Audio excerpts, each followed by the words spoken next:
apa manfaat penting yang itu berjangka panjang dari keberadaan tanah gambut? Limbe atau lele yang enak itu lele yang hidup alami di Subscribe, like, dan nyalakan loncengnya. Ini kita momentumnya 2 Februari itu sebagai hari lahan basah sedunia atau hari tanah gambut lah sedunia.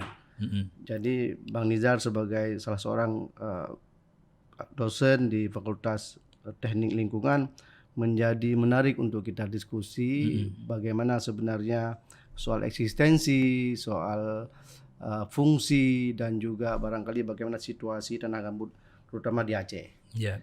Bisa dulu diceritakan Bang Nizar, sebenarnya kalau di Aceh di mana saja keberadaan tanah gambut yang luas dan itu masih fungsional. Ya.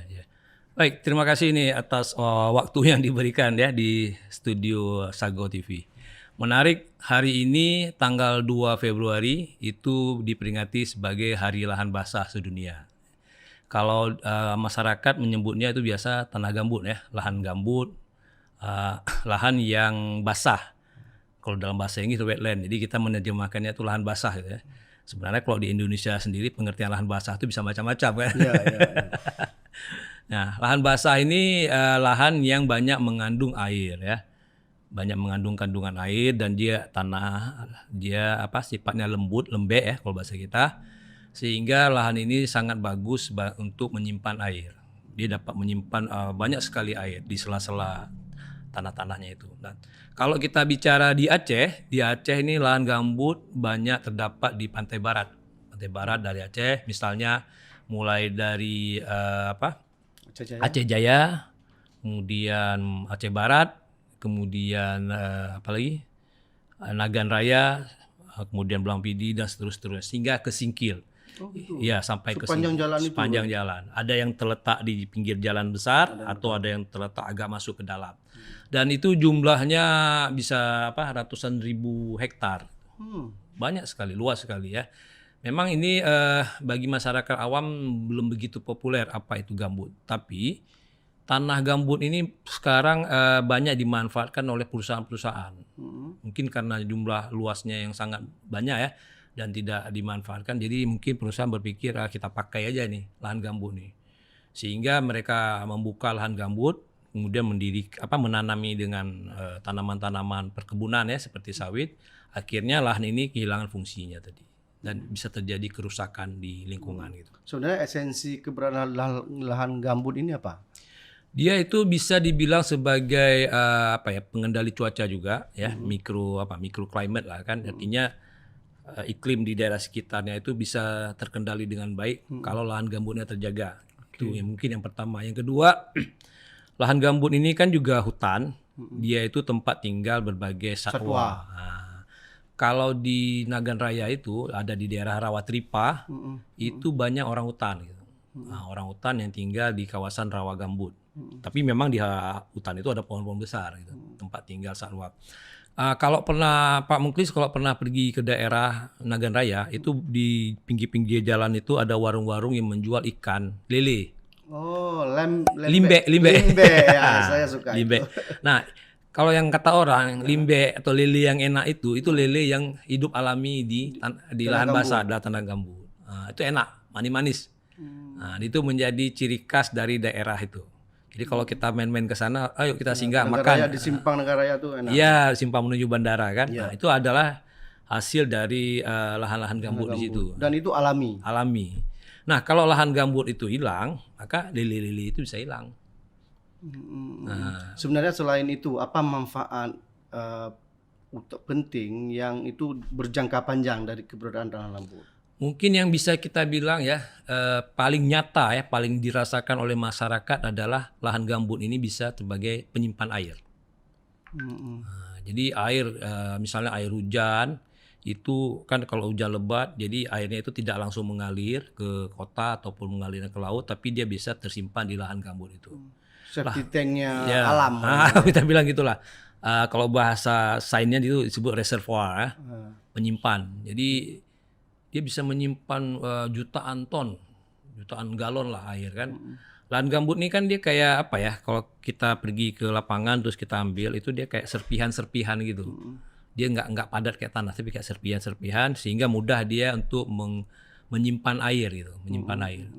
Nah, ada bahayanya nih kalau misalnya lahan gambut itu kering. Nah, kalau dia kering, karena kan tadi kan nih kayak serpihan-serpihan kayu ya, yang terbentuk mungkin selama ribuan tahun. Kalau dia kering itu dia akan mudah terbakar. Oh, makanya kebakaran di lahan gambut itu dia susah untuk Dipadamkan. Kalaupun bisa dipadamkan itu kan nampak yang di permukaan dipadamkan. Tapi dalamnya masih. Di dalamnya masih ada bara-baranya gitu, masih. Makanya sulit Jadi dipadamkan. ada hubungannya juga dengan kerusakan alam yang berjangka panjang kalau. Oh iya. Bisa itu kan sulit sekali dipulihkan karena lahan gambut itu kan terbentuknya selama ya mungkin ribuan tahun atau ratusan tahun lah kan. Ada nggak aturan yang supaya lahan gambut ini menjadi wilayah yang perlu dilestarikan, yang perlu dijaga? Ada nggak aturan Ada. di negara kita? Lahan gambut ini kan dia kan berada di daerah hutan ataupun hutan lindung. Jadi dia sering dilindungi dalam konteks perlindungan hutan gitu. Nah, tapi sekarang pemerintah sejak masa Presiden Susilo Bambang Yudhoyono itu mendirikan sebuah badan atau lembaga khusus yang namanya itu Badan Restorasi Gambut dan Mangrove. Nah, itu badan ini langsung berada di bawah presiden. Jadi memang pemerintah Indonesia merasa bahwa lahan basah ini sangat penting, maka dibuatlah sebuah badan itu. Masih fungsional badan itu sekarang? Masih. Cuma karena dia letak badan ini di Jakarta, dia hanya ada di Jakarta. Oh, oke. Dia kan bisa kita bayangkan satu badan di Jakarta ngurus jutaan luas wilayah negara ya, kita. pasti kan kewalahan juga. Nah, mereka sekali-sekali nanti turun ke daerah, mendorong daerah-daerah untuk membuat aturan atau kebijakan yang melindungi gambut. Ada informasi yang saya dapat di Aceh ini sebenarnya sudah ada inisiasi dari berbagai lembaga lingkungan ya, NGO lingkungan, mereka mau membuat semacam peraturan lah untuk melindungi gambut. Peraturan secara khusus gitu. Selama ini kan dalam bentuk apa? Bentuk kanun, mungkin bentuk pergub? ada yang berpikir kanun, tapi sepertinya mungkin belum ya. Artinya dimulai dulu dari pergub lah. Kalau kanun kan lama ya prosesnya ya kan harus disetujui oleh DPR Aceh. Tapi kalau pergub seandainya gubernur menyetujui kan bisa langsung kan. Lagian juga jangan kalau kita bicara secara real, jangankan kita bilang perlindungan gambut, perlindungan hutan aja juga belum beres kan.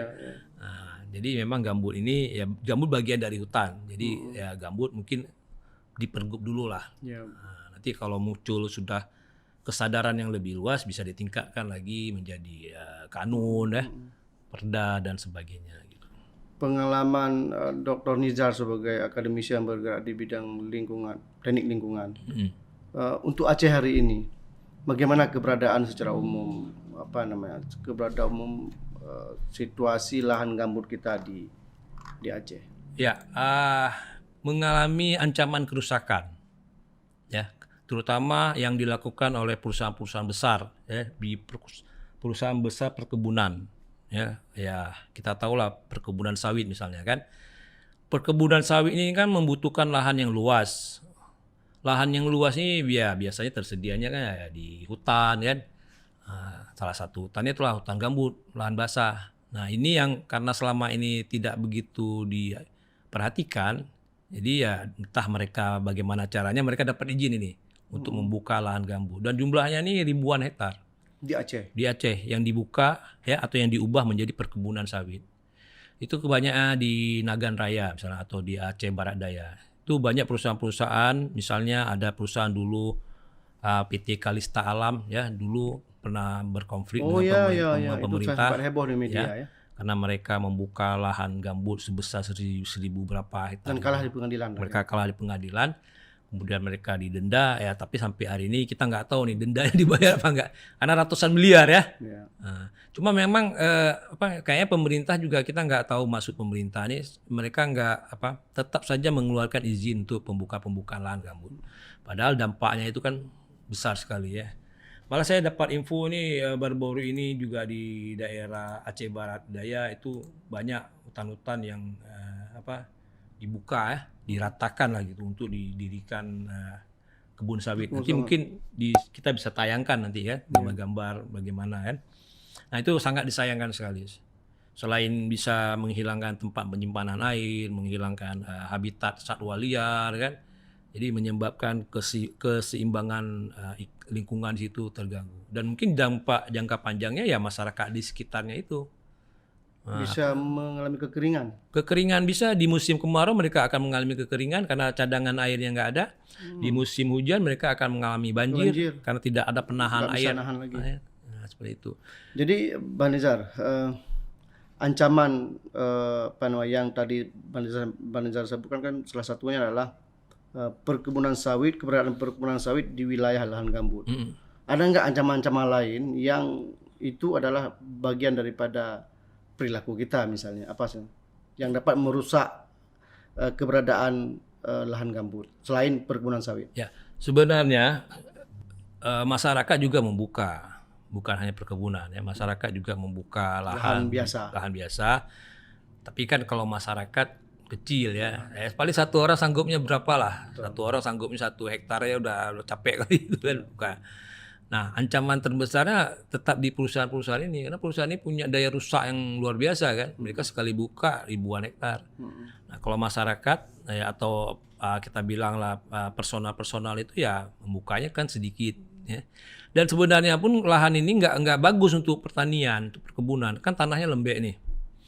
Tanahnya lembek, jadi kalau misalnya Pak Muklis nanti sempat ke perkebunan sawit di lahan gambut, itu kemudian batang sawitnya mereng-mereng gitu. Nah, itu kenapa? Ya itu tadi karena dia nggak kuat berada di lahan gambut. Kayak dia mereng gitu. Oh, berarti kalau ada kelapa sawit yang agak sedikit mereng itu kemungkinan bisa kita pastikan itu ya. Di tanahnya, karena kan dasarnya nggak kuat kan. Nah ini sebenarnya nggak bagus, cuma nggak tahu mungkin karena ya lahannya hanya ada itu yang tersedia bagi perusahaan, ya udah diambil aja kan. Mencari lahan yang cocok atau yang ideal itu kan bukan hal yang mudah juga dalam jumlah yang luas. Nah jadi karena ditanam di lahan yang lembek kan perawatannya juga ekstra jadinya. Iya. Nah, mereka harus taruh pupuk yang mungkin lebih banyak. Ini sebenarnya pernah saya baca dalam pertanian juga nggak terlalu menguntungkan ditanam di lahan gambut. Cuma ya mungkin pilihannya itu yang ada gitu kan. Ini kan menyangkut ratusan ribu hektar kan. Betul. Sawit ini kan komoditas andalan Indonesia. Gitu ya. Nah, tapi sayangnya sebagian berada di lahan gambut. Lahan gambut gitu. Nah itu dapat merusak habitat kita. Kita sendiri dapat punah kalau juga. Kita lihat misalnya di daerah Tripa itu ya, kecamatan Tripa di Nagan Raya itu kan bencana sering itu. Kalau hujan mereka kebanjiran. Kalau musim kemarau mereka susah air. Kalaupun airnya ada, airnya kekuning-kuningan kan, keruh, berbau dan sebagainya. Jadi memang implikasinya itu banyak. Belum lagi daerah mereka, misalnya nih jalan ya. Karena dilewati oleh truk-truk pengangkut sawit yang jumlahnya ribuan ton, puluhan ton lah, itu kan jalan jadi cepat rusak. Karena jalan umum misalnya. Iya, jalan perusahaan nggak mau membuat jalan. Karena mungkin dia pikir ini bukan urusan mereka kan, tapi mereka melalui jalan itu terus. Jalanan rusak, akhirnya berdebu dihirup oleh masyarakat.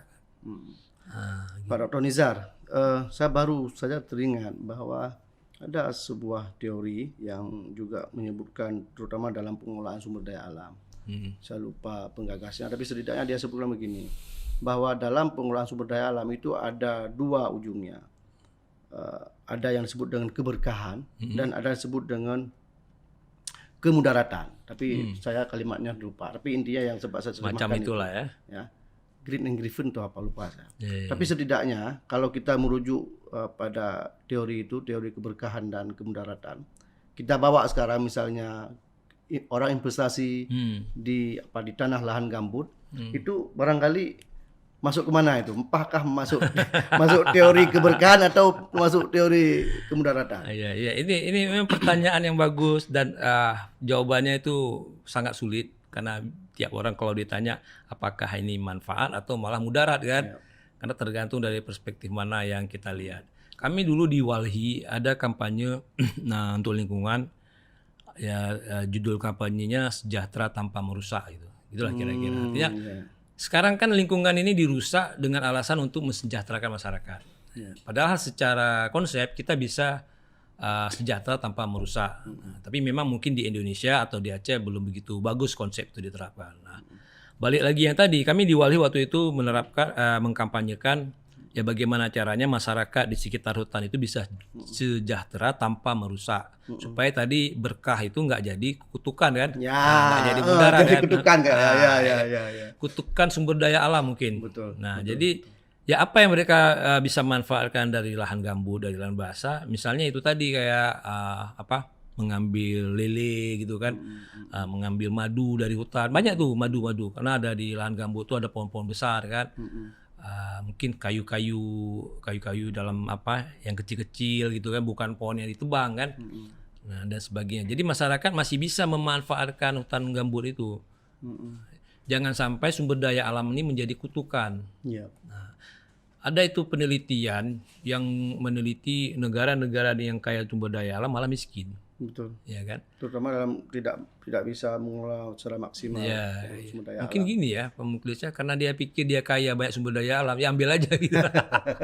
Tanpa pikirkan dampaknya. Tanpa pikirkan dampak. Sementara negara-negara yang miskin sumber daya alam, karena mereka miskin, mereka harus menghemat kan, menghemat sehemat-hematnya dengan teknologi, dengan apa gitu kan. Kayak orang kaya lah, ambil aja tuh masih banyak kok gitu.